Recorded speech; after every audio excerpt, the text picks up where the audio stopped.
గత వారం రోజులుగా మంచు ఫ్యామిలీ వివాదం రచ్చకెక్కింది. ఇక మొన్నటికి మొన్న జల్పల్లిలోని మోహన్ బాబు నివాసం వద్ద జరిగిన ఉద్రిక్తత తీవ్ర సంచలనంగా మారింది. ఈ ఘటనలో మీడియా ప్రతినిధులపైన దాడి జరగగా అందులో ఓ జర్నలిస్ట్ తీవ్రంగా గాయపడిన పరిస్థితి. దీంతో తీవ్ర నిరసనలు తెరపైకి వచ్చాయి. ఈ సమయంలో మోహన్ బాబు స్పందించారు. జల్పల్లిలోని తన నివాసం వద్ద తీవ్ర ఉద్రిక్త పరిస్థితులు నెలకొన్నాయి. ఈ ఘటనలో మీడియా ప్రతినిధులపై దాడి జరిగింది. దీనిపై మోహన్ బాబు ఆడియో విడుదల కాగా ప్రజలకు ఓ విజ్ఞప్తి చేస్తారు.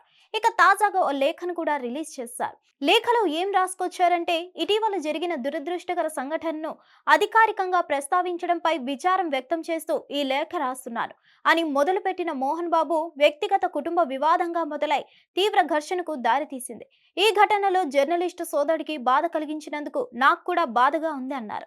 ఇది జరిగిన తర్వాత అనారోగ్య కారణాల వల్ల 48 గంటల పాటు ఆసుపత్రిలో ఉండటం వల్ల వెంటనే స్పందించలేకపోయాను. నేను అతడి సహనాన్ని అభినందిస్తున్నాను. ఆ రోజు నా ఇంటి గేటు విరిగిపోయి సుమారు 30 నుంచి 50 మంది వ్యక్తులు ఇంట్లోకి వచ్చారు. దీంతో నేను సహనాన్ని కోల్పోయానని అన్నారు. ఇలాంటి గందరగోళం మధ్య మీడియా ప్రతినిధులు అనుకోకుండా వచ్చారు. నేను పరిస్థితిని అదుపు చేసేందుకు ప్రయత్నించాను. కానీ ఈ ప్రయత్నంలో ఒక జర్నలిస్టుకు గాయమైంది. ఇది చాలా దురదృష్టకరం. అతడి కుటుంబానికి, అతడి సంస్థకు కలిగిన బాధకు నేను తీవ్రంగా చింతిస్తున్నాను. హృదయపూర్వకంగా క్షమించమని కోరుతున్నాను. త్వరగా కోలుకోవాలని ఆశిస్తున్నానని మోహన్ బాబు లేఖలో రాశారు. అయితే మోహన్ బాబు ఇలా రిపోర్టర్ పై దాడి చేయడంతో రెండు రాష్ట్రాల జర్నలిస్టు సంఘాలు తీవ్ర ఆందోళనకు గురయ్యాయి. అంతేకాదు ఫిలిం ఛాంబర్ వద్ద కూడా ధర్నాకు దిగాయి.